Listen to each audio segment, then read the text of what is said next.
Yeah, I think that what oftentimes happens with money, especially in relationships, we're talking about a husband-wife scenario, that yeah, there's this natural division of labor, right? We don't all do the same chores in equal measures across the household. We basically carve them up.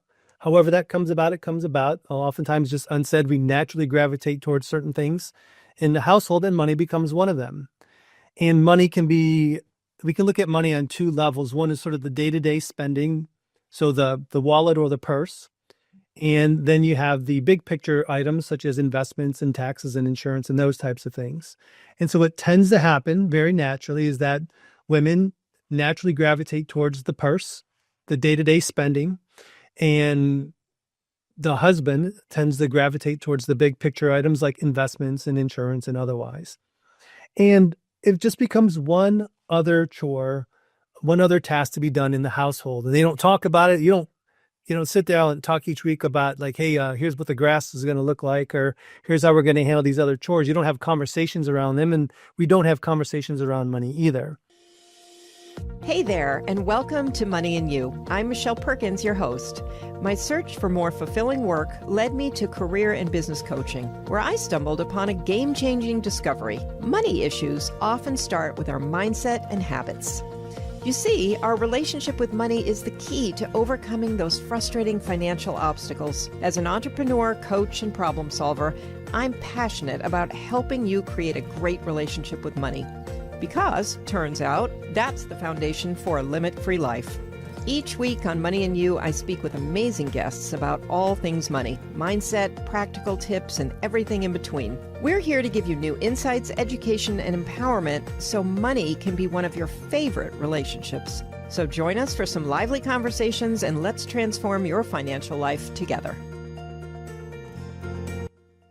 Hello, and welcome to another episode of the Money and You Show. I'm so happy to be here. I'm so happy that you're here, and I hope you've been listening to the podcast. There's such a variety of financial education and different topics on the Money and You Show, and I feel like it's becoming an exciting platform where you can just get a very good, comprehensive, sort of overriding education in many financial areas. And then whatever interests you, whatever strikes you, or whatever you need, you can go and further, dig in other ways, whether that's talking to me or talking to the guests that I am presenting, or just doing your own self-study. So it's great to keep learning about money, and that's what Money and You is all about. And with that, I have a fantastic guest today. I've been so thrilled with the guests that are coming on the show.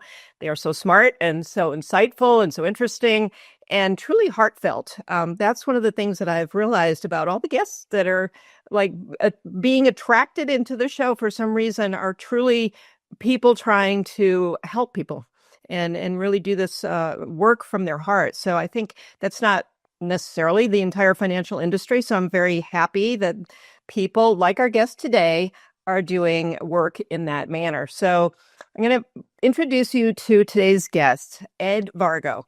Ed is the co-founder and president of Burning River Advisory Group and Enlighten Her, a community devoted to money mentorship for women.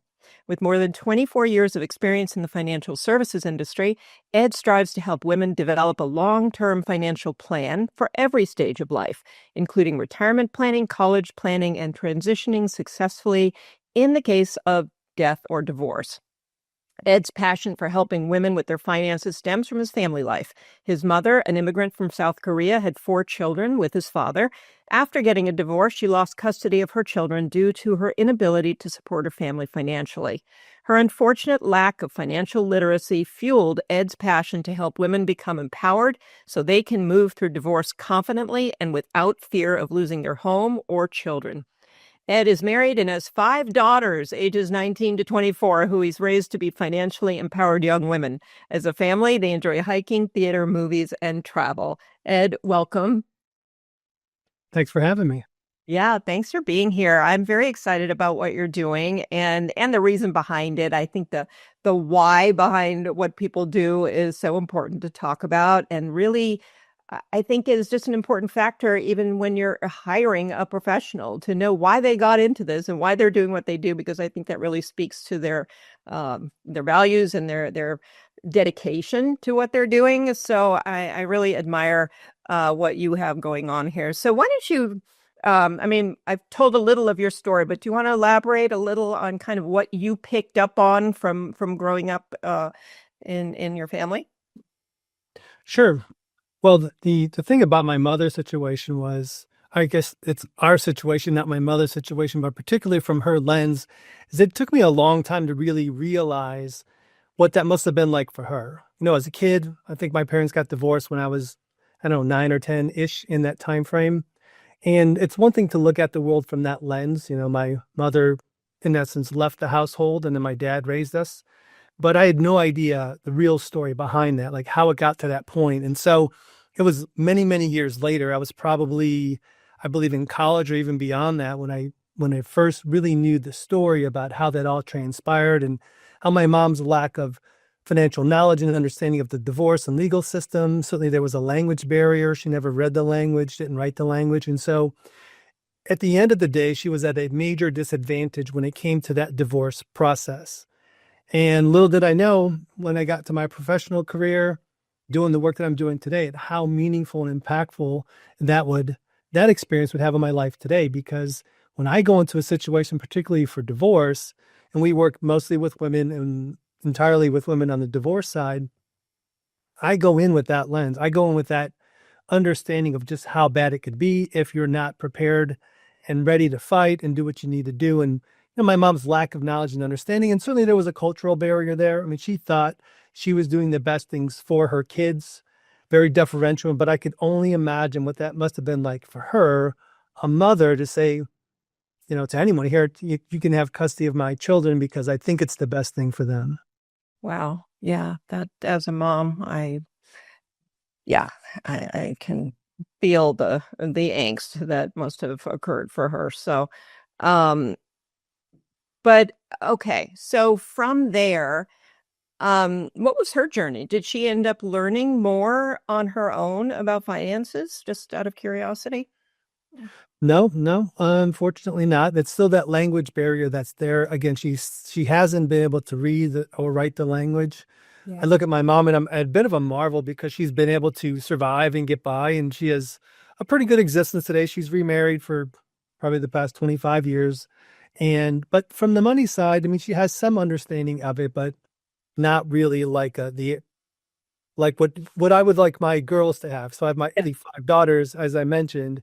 I look at like the best of times and worst of times. I hope my girls can embody the best of times when it comes to being money conscious and money savvy, because I look at my mom's situation as being the worst of times. So those are the parallel paths that we're trying to walk down and using and learning from both, quite frankly. Yeah, yeah, it's really it's very interesting if you look at it that way, from sort of one extreme to probably the opposite extreme, which is what you're trying to create for them.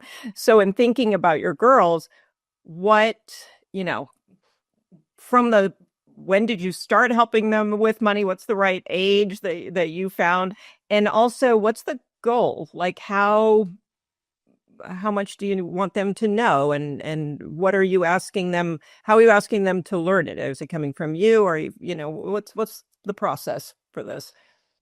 Sure. I think the learning process starts immediately. When I say immediately, I don't mean you're sitting down with a toddler or an infant talking about money, but it's how you model your behavior and how you model money. Your conversations around money matter.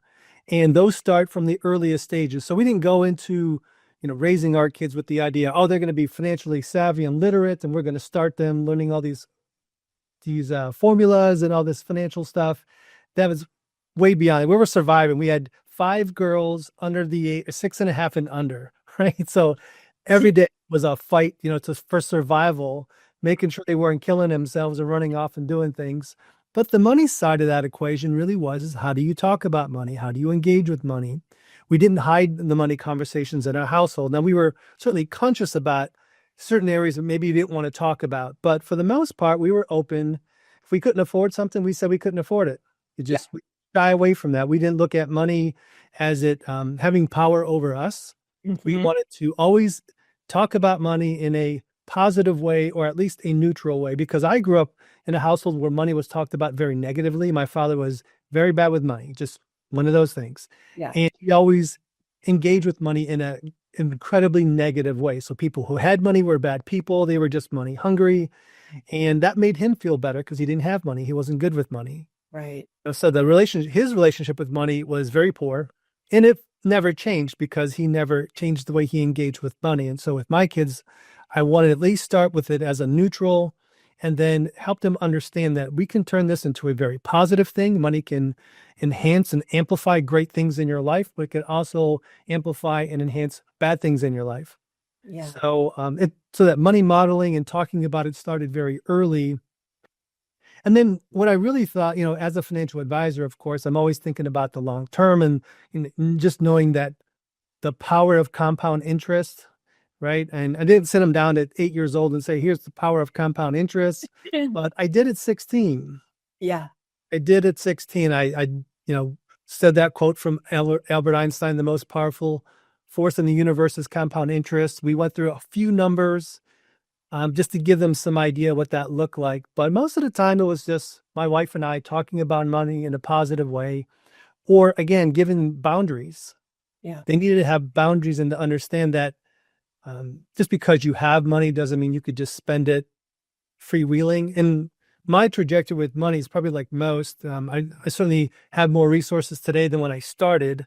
So we were really poor, or really, I wish maybe really poor, but we didn't have much money with raising all those kids and starting a business. And as the business grew and I got further along, we've kind of come out on the other side to where we have more resources today. So just helping them understand and navigate how to engage with money in a positive way and not being spoiled by money, whereas before it was a matter of survival, I guess. Yeah. Yeah, that's beautifully said. And I find it very interesting that really one of the foundational things that you were sharing with your daughters was really a mindset thing. It wasn't some practical money tip necessarily. I mean, the compound interest information came later and that was, but what you were really doing was setting them up to have either a positive or neutral feeling about money. And I think that is so, to me, that's so fascinating because I went through school and work just learning about, just understand how to manage money. And there you go, you'll be fine. But that's not the story. The story is first you have to have this positive outlook around money and abundance in general. And then the practical tips will help you get there.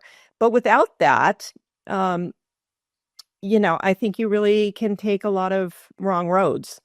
So I think it was sounds sort of instinctual on your part that that's what you started with from your background, but on a conscious level, that's a really important. If you do nothing else for your kids, I think that's a very very important uh, assist when it comes to money. That's absolutely true. Think about when you're a parent, I think most parents try to instill certain values in their children. Mhm. And that's not a tangible thing. Values aren't tangible. They're very much intangible. And we tend to think about money in a very tangible way because on one hand it is very tangible, but to your point, in many ways it's very much an intangible. Our money mindset, how we think about money, engage with it, those I think of it almost as a value system. And in fact, what we've done purposefully is tied values and money together. And so I'm not the first person, of course, to talk about it in this way, but the idea that our money, we have a finite amount of money and we have to be careful about our choices. Mhm. And therefore, if we're doing this the right way, the quote unquote right way, we would want our money, our spending of money to align with the things that we value most. Mhm. And so, as an example, vacations or spending time together. That would be one of the things we value, experiences over things. So we haven't been like a thing heavy family. The kids don't have the latest and greatest iPhones. We're not buying a bunch of new cars. Their cars are like pretty ragged, quite frankly, very purposefully so. But what we do is go on reasonably nice vacations. We do a lot of fun things. We spend a lot of time together. So again, I'm showing them and modeling, hey, I'm willing to spend a significant amount of my resources on these things that we do together, that we can create these memories and hopefully last a lifetime, versus it putting into this thing over here, which is going to have a limited shelf life and we'll probably forget it, a couple of weeks after it's gone. Yeah. And so I think that's so important, but that's a whole mindset thing. It has nothing to do with what you think a traditional financial advisor might talk about. It really is about mindset and behaviors. And I find that to be the biggest barrier when it comes to people doing well financially. It's not that they don't know, because a lot of people do know I can't exhibit the right behaviors. But even if you don't know, it's pretty easy to teach that stuff to others, but it's really hard to get the compliance to get people to follow. Yeah, exactly. And that's the case with almost everything, whether it's eating or, playing better tennis. I mean, it's a really interesting look at our habits and our behaviors and what we want. And we say a lot of, everybody's saying, I want more money. And, but what are they doing? So there's this, and I think that goes back to mindset too, because the mindset isn't set up properly so that you actually move into action. So, I mean, a great mindset should lead you toward the right action and allow you to execute on that action. So I feel like this is just a fascinating way to reframe the whole money conversation, which I think is super important, because I do think your dad wasn't unusual. He was probably in the majority of how people think about money. I mean, it's just, and most of that just stems from fear, and any of us, I can go down that fear road as easily as anybody else if I start thinking certain thoughts about what might be coming or what might be happening in the world or in my own family, so it's very easy to do that, but the awareness of it, I think, is what is the most important thing. Because once you catch yourself doing it, knowing how to rework those thoughts is pretty huge as well. And I love what you're saying about the values, because you're also not saying don't spend. I mean, you're saying spend on the things that you value. And I think that's another important point, because there's so many beliefs out there, and some of them are the only way for me to get ahead in my particular profession or whatever is just to save my whole life and enjoy life, when I retire, which I personally don't agree with. But so I just love the fact that you're focusing on these mindset things. So with that, that is the foundational piece. I do want to move into some of the practical things, especially for women who, the other thing you brought up that I think is really interesting is having 5 kids, and especially under a certain age, and knowing how precious time is. There's very little time that somebody can, imagine a mom with 5 kids trying to also educate herself financially or take on the family's financial, management. That oftentimes just doesn't happen just because people are busy. So they turn it over to, a husband or whatever. So how would you generally advise people to balance that out? Yeah, I think that what oftentimes happens with money, especially in relationships, we're talking about a husband-wife scenario, that there's this natural division of labor, right? We don't all do the same chores in equal measures across the household. We basically carve them up. However that comes about, it comes about. Oftentimes, just unsaid, we naturally gravitate towards certain things in the household, and money becomes one of them. And we can look at money on 2 levels. One is sort of the day-to-day spending, so the wallet or the purse. And then you have the big picture items such as investments and taxes and insurance and those types of things. And so what tends to happen very naturally is that women naturally gravitate towards the purse, the day-to-day spending, and the husband tends to gravitate towards the big picture items like investments and insurance and otherwise.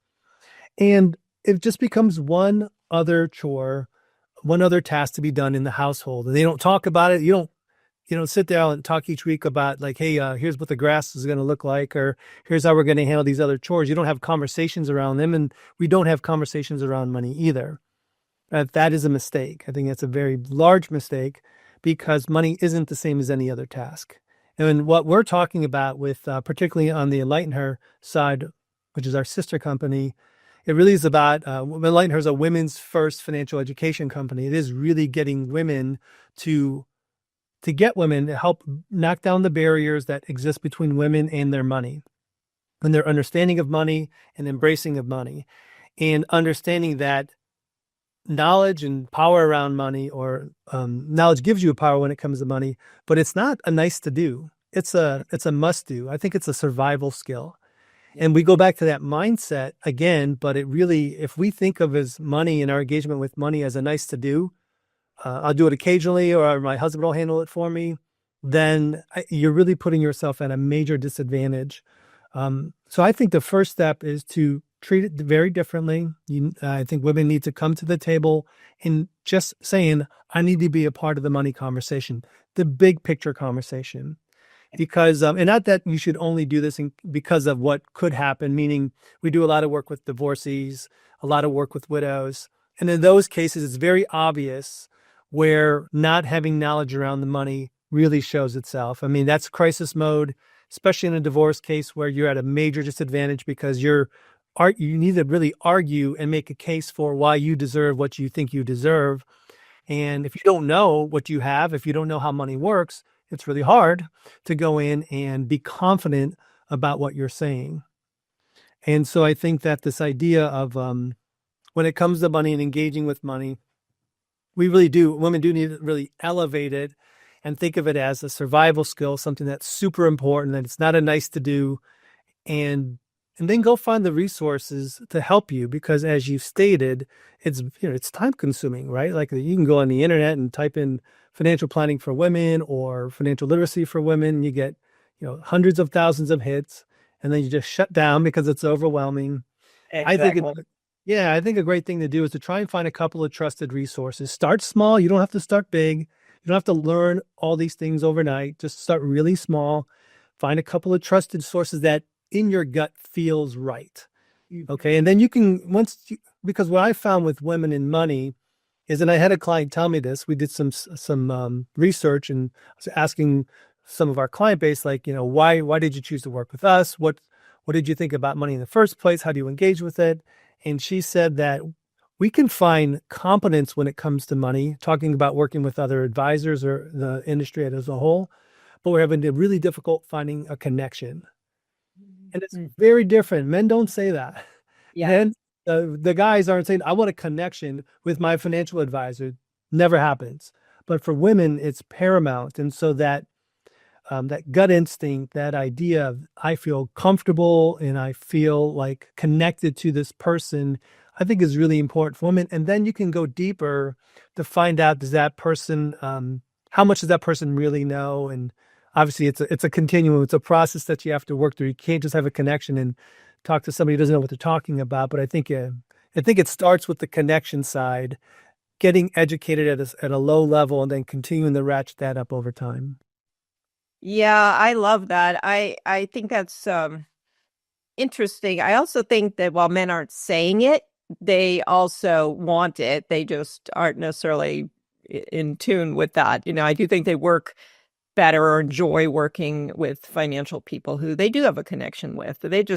I think women off the bat sort of instinctively have I'm connecting with this person or I'm not. And when they're not, I think, some alarm bells go off and they feel like, maybe I won't be able to ask this person questions when I want to, or feel like they've got, they're treating me as well as they treat other clients, whatever it is. I think it's an innate thing, but I think it's a really interesting point. And the other thing I'm curious about is, because you're seeing both groups, what kind of differences are you seeing in the way men come into the office and the way women come in? I mean, I think women are typically more open about what they don't know, whereas men don't really want to walk in and go, wow, I don't know anything about money. That's not necessarily something a man wants to say. But what are you hearing? And what are some, men have the same issues in many cases. They either don't know much about money or haven't done the investing that they wish they'd done, or whatever it is. Yeah. So this ties in with my earlier point about having a connection. And you're right, men do want a connection with their advisor, but it's different. So I'll give an example, and this is why this will touch in why the financial services industry historically doesn't work well with women. I mean, I think there's these polls that have come out that women feel more comfortable with a used car salesman than they do working with a financial advisor. I don't know if that's still true today, but it was true not that long ago. And the reason is when a guy comes in and talks money, what tends to happen, again, we're stereotyping here, but it's pretty true. When guys come in, they're very tangible when they talk about money. They want to talk about the investment strategy, the philosophy. What are the benchmarks that you're using? What rate of return can I expect? They're talking about the data, the numbers. And if I talk about data and numbers in that way, we're definitely going to have a connection. Okay. So they want to be connected, but what we connect around is very masculine and a very male way of thinking when it comes to money. If I took that same approach with women, there would be no connection because women don't come in talking about the things I just mentioned. What women come in and talk about, say like, I need a plan. I want to make sure I'm doing the right things. I want to be able to not have to work forever. I don't really like this money stuff, but I want to be smart about it. But they don't care about all the charts, the graphs, all the percentages. They're not looking at comparative analyses between the benchmark. It's whatever. It's like, what will this money do for me? Versus how much money do I have?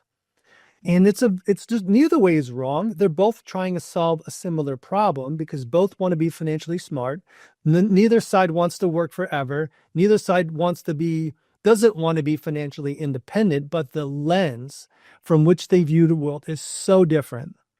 And that's part of the issue with the financial services industry as a whole. It's a male-dominated industry. Not a bad industry. It's a very successful industry. The language of money is very masculine. Why is that? Not because the industry is misogynistic. It just grew up because that's who had the money, right? Men were the ones who had the economic power in the early stages. The industry grew up. It was men talking to other men. And of course, that worked really well. And it worked extremely well until women started coming into the fold and gaining their economic power.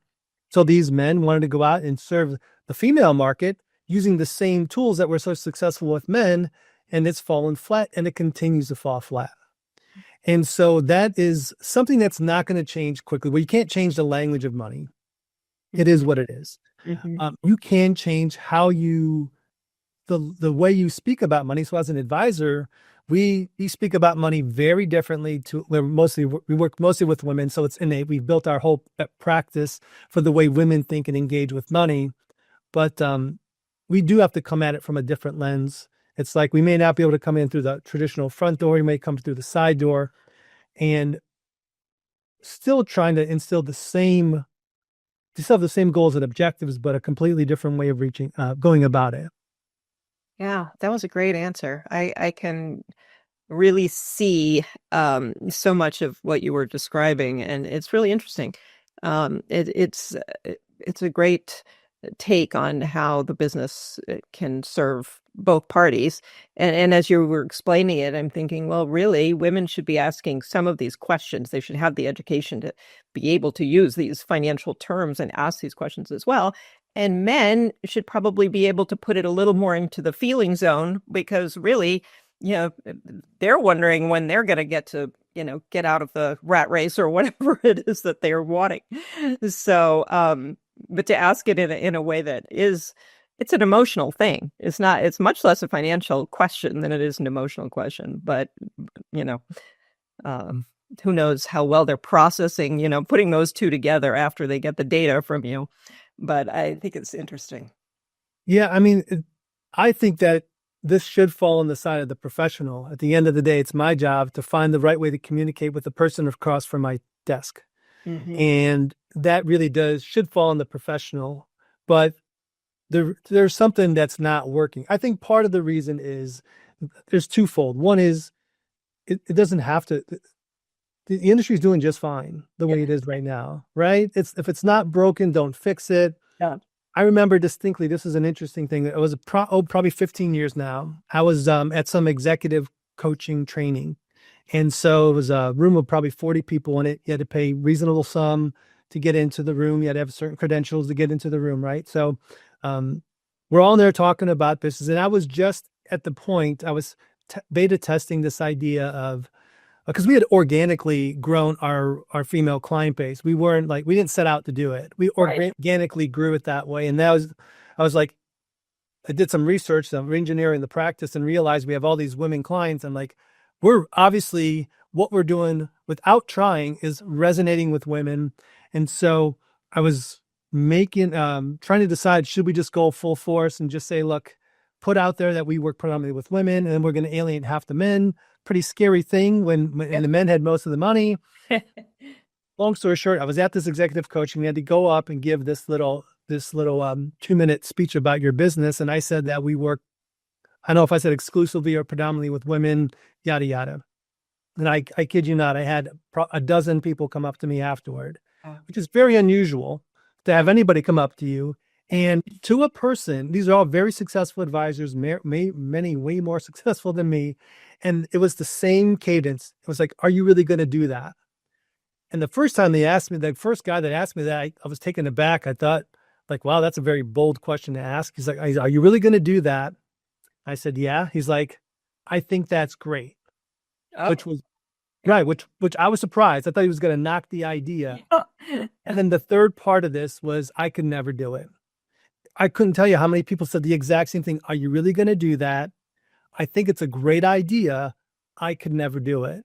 And so from that moment, I was like, okay, no more doubts. I'm doing this full head of steam. Yeah. And that touches on this. So these were very successful advisors who were really good at their craft, but they were saying that, look, I'm doing what I'm doing. It's working really well. I don't want to go over there and do that. And I think that's what you have today. You have a lot of successful advisors doing really good work, working with men the traditional way. Nothing negative about that at all. But they're not interested in adapting and changing their practice in a way that would attract more women. So when I say it falls on the advisor to change their conversations, sure, they're not alienating the women in their audience. I don't think they're purposely talking in a way that's repelling them, but they're certainly not speaking in a way that attracts them. And so, so that's one side. There's a lot of like, we should go serve this market because it's a really big market. They're going to inherit a ton of money. I get this stuff all the time, right? There's a lot of reasons why we should go do this. And yet the will to do it is not there because they don't need to. The second part is, though, you said it, and I agree that women are capable of asking the right questions. They are capable of learning these things. And I think we need more women to raise their hands and speak up and say, this is important to me. It's not okay to turn it over to somebody else in my life. It's not okay to be busy with life and neglect this area. It's really important that women demand more from maybe themselves and certainly of the industry. And I think that combination would be a powerful enough combination to actually move the dial a bit. Yeah, thank you. Wonderful, wonderful explanation. And, you're making me think too, because while, we're talking about women as if, they know so little about money. I know plenty of women breadwinners, they're the one making the most money in the family, but that doesn't necessarily put them in a position of knowing what to do in terms of planning and retirement and all of that as well. So it doesn't come down to who's making the money in the family. That's a feature for sure, but it doesn't solve the problem that you're talking about, I don't think. No, and that's even more so true, more so today than ever before, when women are the primary breadwinner. And for some reason, they're still perfectly okay with the husband taking over the big money decisions. Yeah. And again, I think part of it is just, look, it's a division of labor. We have this relationship, this partnership, which is working just fine. He likes this stuff more than I do. Maybe he has more time, whatever the case may be. But there's an easy, natural reason to just say, I don't want to deal with this stuff. There's another side, which we don't have enough time to get into this, but from a behavioral finance side, women do have a tendency, and this is the psychological studies on this, is that women have a tendency to gravitate towards people and men have a tendency to gravitate towards things. And so money is a thing. And so naturally, sort of biologically and ultimately behaviorally, women are much more will readily turn over a money decision or the managing of money because it's a thing and they don't connect as well with it. And the guy's raising his hand because on average, he's more comfortable with it. Now, there's no intellectual reason for that to be the case. Yeah.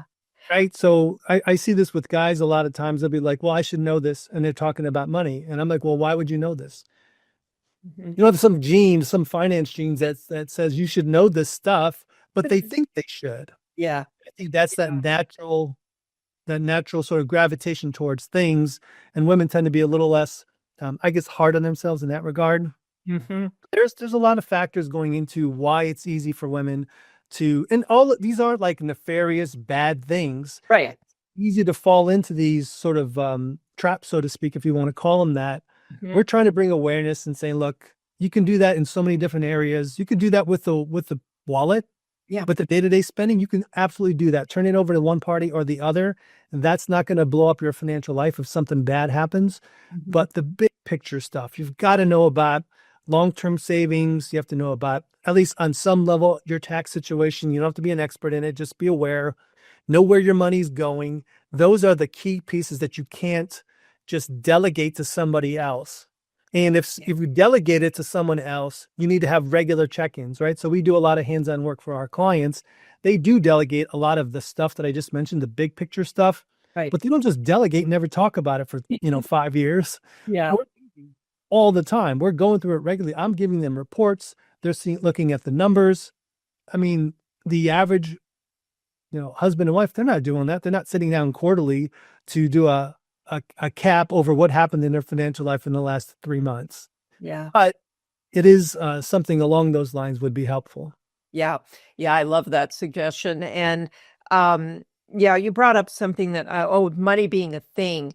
And when I started working with people and coaching them around money, the biggest shift I could find that would be a motivator to spend time is to not think about it as a thing, which I think is how we've all been thinking about it. But to think about it as a relationship. And then if you shift and your money is something that you're in relationship with, if you treat it that way, you need to pay attention to it and you need to get to know it and you need to check in and see what's going on because that's what you do in relationships. You don't. So I found that to almost give people, to allow them to think about it in these ways and maybe have it be a little more motivating. This is fascinating. I'm really excited that you're sharing everything you're sharing right now. I do want to talk a little about the pre and post divorce situations that you're finding people in, and maybe how to. And I know there's not enough time for this topic either, but can you get into a little bit of how you're helping women, who are either thinking about divorce to know what to think about with their money, what to know, and then what's the difference between that and post-divorce? I keep asking you double questions. I'm sorry. That's okay. It's okay. Well, on the pre side, I think that in all the places, disciplines, the divorce arena is unique. And it's unique because it's combining 3 separate items, if you so to speak, like a 3-legged stool. You have the financial side, you have the legal side, and then you have the emotional side. And all three come into play in a dramatic way when it comes to divorce. And I don't know of anything else that's really like that and has this antagonistic side oftentimes with it. So you're like battling someone else. So the stakes are really high when it comes to divorce, and when you're going and preparing for divorce or considering even the possibility of divorce, you gotta think about it. Like, I need to really learn about this. I need to know all there is about this thing called divorce, and spend time. And when you do it at the early stages of divorce, I always recommend do it as early as possible, right? Not that I think some people feel like if I start learning about divorce, I'm giving up on my marriage, or I'm going to be more likely to get divorced if I learn about this stuff. I mean, that's not really true. Right. You're just educating yourself and starting to get a sense of what's real and what's a fabrication or a misconception, because there's so many misconceptions around divorce. People get snippets of information. They get it from TV, Nothing in TV is really like the real thing. Not when it comes to divorce. You talk to their friends, but everyone's divorce is different. Like moms will say every pregnancy is different, and they get that. Every divorce is different. And so, And every state is different, right? The states have different rules. oh, yeah, absolutely, absolutely true. Not only the states have differences, but even the county. So it's getting that granular, and most people don't really understand either. So county, not just the state, but the county can matter a lot. So the first step is just to get educated about what is this thing called divorce. There's multiple ways to end your marriage. Divorce is an actual legal term. It's colloquially known as like it encompasses all forms of ending a marriage. But it's a specific legal term, divorce, litigating, going to court. But you could go through a dissolution and have it done that way. So there's a lot of different ways to end your marriage, and you need to know what those options are. Right. So it really is, and it sounds so simple. It sounds so obvious when you're contemplating this, is to learn about it. But I can't tell you how many people come to me and are like, I have no idea where to go, what to do. They're overwhelmed. It's like, I'm even talking about women who initiate the divorce, because I think the statistics are overwhelming that women overwhelmingly initiate divorce more so than men do. So it's getting knowledge, find the right team. If I could, in a nutshell, I'd say do your own research, get knowledgeable, find some resources that you connect with, and then put together your divorce team. Your divorce team should consist of professionals like a family law attorney. The most important hire you'll have is probably that family law attorney, a financial advisor who's trained in divorce, like a CDFA, Certified Divorce Financial Analyst. I don't think that every person needs a CDFA, but I think a lot could benefit from it. Mm-hmm. And then a professional for your mental health. So therapist or divorce coach, even clergy can help you with that. So put that team together. That's on the professional side, and build your personal team. So you want to have, you want somebody who's going to tell you the truth, who's going to not just tell you what you want to hear, who's going to be honest with you, and you're not going to like what you hear from that person, but they're going to be the lens and tell you really what it's really like. You need to have one of those people in your camp. You need someone who's going to support you no matter what. You need that girlfriend that's going to say, or it doesn't have to be a girlfriend, male friend, who's going to be there, get your back no matter what. You need that person as well, because you're going to need some emotional uplifting. And like, I think those two pieces are really, really important. You have one person you could just talk to who probably won't like really comment. They'll just let you get it out without trying to unduly influence you. I think that's really, really important. And you probably have those people in your life, and then understand who not to have on your team. Yeah. If you have someone who is like always, riling you up, right? Like they're always looking to pick a fight. I mean, that person's got your back, but geez, they're just making it worse. So you have to know those people who are taking away, sort of like taking away instead of helping you. So that's all the pre stuff. It's a long, arduous process. So you have a lot of time typically to figure these things out. Most divorce processes, from the moment you file or even have that first conversation, can be a year. Usually it's multiple years. But from the time you first think about divorce, it's probably, and by the time you first think about it to when you actually act, that's probably years going by there as well. So yeah, it tends to be a continuum. And if you walk down the path, you get knowledgeable, and it's okay. And then you step away, great. You just became much more knowledgeable about it. You never needed it.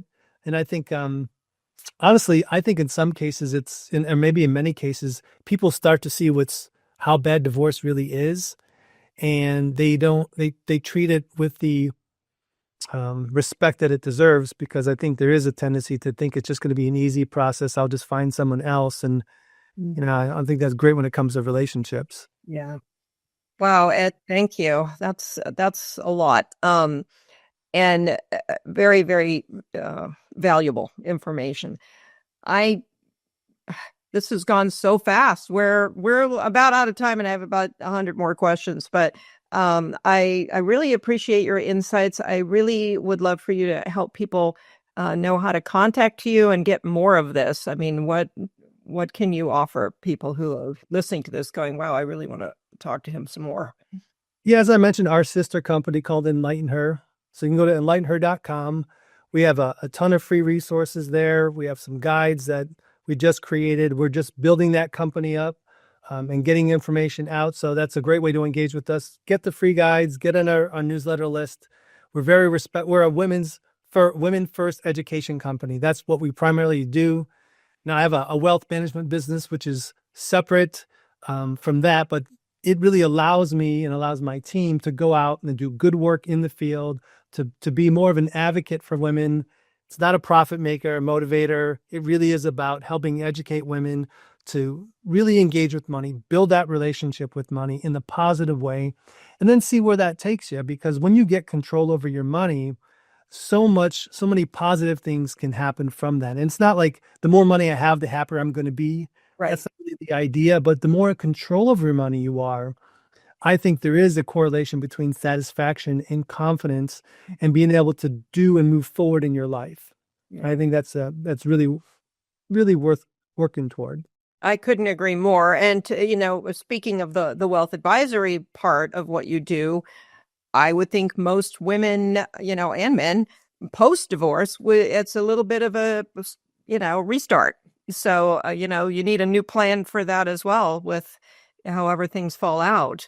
So I would think that's a perfect opportunity as well. Yeah, absolutely. What tends to happen on the wealth management side, a lot of women do come to us post-divorce because they have the settlement. They're like, okay, what do I do now? I was planning for this life with my husband and now things have changed.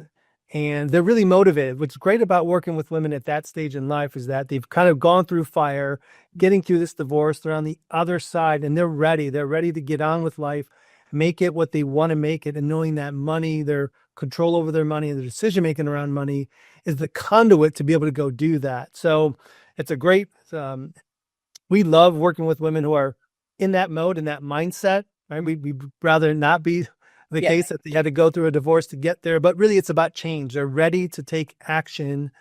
And that's always empowering for us because I feel like we're not fighting the client, right? We're giving advice. We're in a position to where we can really make meaningful change in their life. And ultimately, that's what we're trying to do. We're not just trying to give financial advice. We're actually trying to give life advice that has a financial lean that will ultimately help them accomplish the things that they want to get out of life. So it's less, or it's at least equally about life as it is about money. Well, that was a perfect way to wrap. So I'm not even going to say anything else. I'll just let you end with that. That's an amazing sentiment, really. And that is the way people, if they look at it that way, it's empowering in itself to look at it that way. And it's kind of comforting as well. I mean, that's a very, very nice way to see the whole situation. So Ed, thank you so much for your time. There's a lot more we could talk about, and I really hope that the listeners will get in touch with you, enlightenher.com, and use your resources and get to know you that way and your work. And just a lot of wonderful information today. So thank you so much for your time and for being here and sharing with us on the Money and You show. And people, I'll put in the show notes how to get in touch with you as well. LinkedIn, your website, anything else? No, I think you have it covered. Okay. All right. Well, thank you. And thank you, listeners, for listening to the podcast. And I hope you'll subscribe to the podcast, follow the podcast, and leave us a review and a rating if you are so inclined. And definitely share this show with your friends. This is one that I bet everybody listening can think of at least one person who would benefit from listening to this show. So please share, and we will see you next week.